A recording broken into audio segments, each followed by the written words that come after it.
Hey everyone, welcome back to Apollo Art Analysis. In today's episode, we're going to be studying a piece by the career 3D artist known as Max Hay, and in this episode, we're going to be looking at this crystalline charm here. We're also going to explore the tranquil and sacred scenes of the garden. So let's jump right into it. So at first sight, remember this crystalline or glass garden far within nature. Our first impression is one of awe due to the ethereal experience which awaits us here.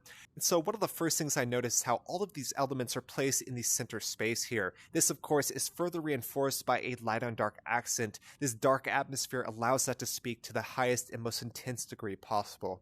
And so the colors in our composition really consist of this turquoise tone here. Of course, we do have some green far within the composition, but the most dominant color here is this turquoise. The presence of such minimal color is always going to elevate the visual impact of form as well as elemental light. And, we see this texture in the composition as well. There's quite a bit of difference displayed from the rough rocks below to the rigid and smooth crystalline glass above. The differences displayed by this, of course, gives us incredible sense of elevation. It's going to draw our eye in towards the crystals because they're just so different in the composition before us.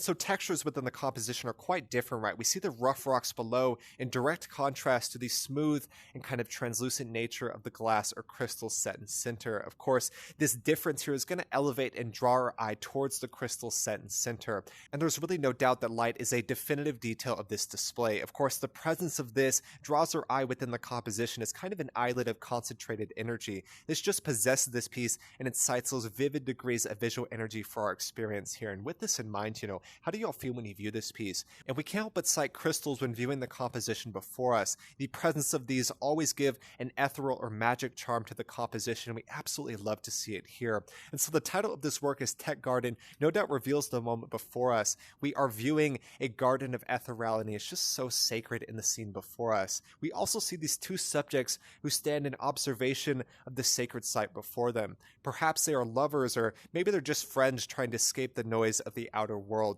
And regardless of this, we see a garden set in center. And of course, the garden is a pretty interesting thing to consider, right? A majority of humanity lives in these urban environments. We don't live in complete nature. So any semblance of nature is going to allow us to return to our roots. And I find that incredibly important.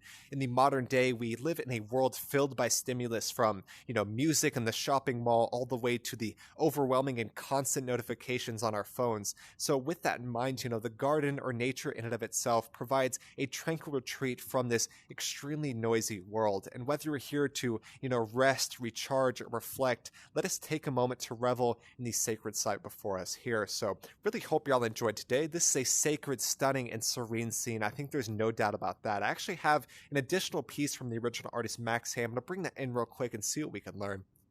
All right, so I brought in another work by Max Hay, and the reason I brought this in, it isn't directly tied to the work before us here, but you see the presence of crystals in both of these instances, right? We talked about how crystals can catalyze light, and I think we certainly see that in both compositions here. So, of course, you have that concentrated visual energy and the incredible ethereal and even magic charm that's always offered by crystals. We just love to see it.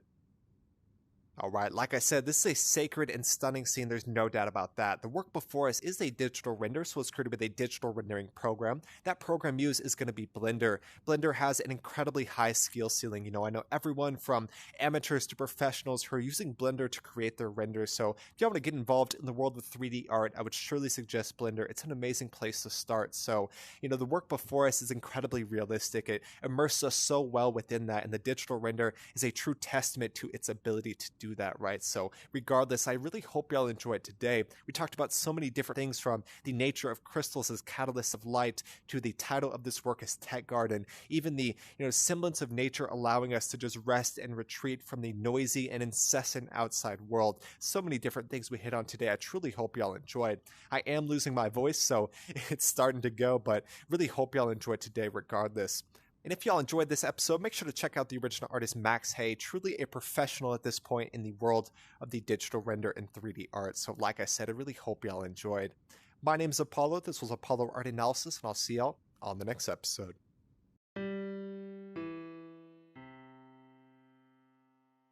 We hope you enjoyed today's episode. If you'd like to support our work directly, please check out our Apollo community tokens. Apollo Art Exchange is an ecosystem of art appreciation which elevates artists each and every day.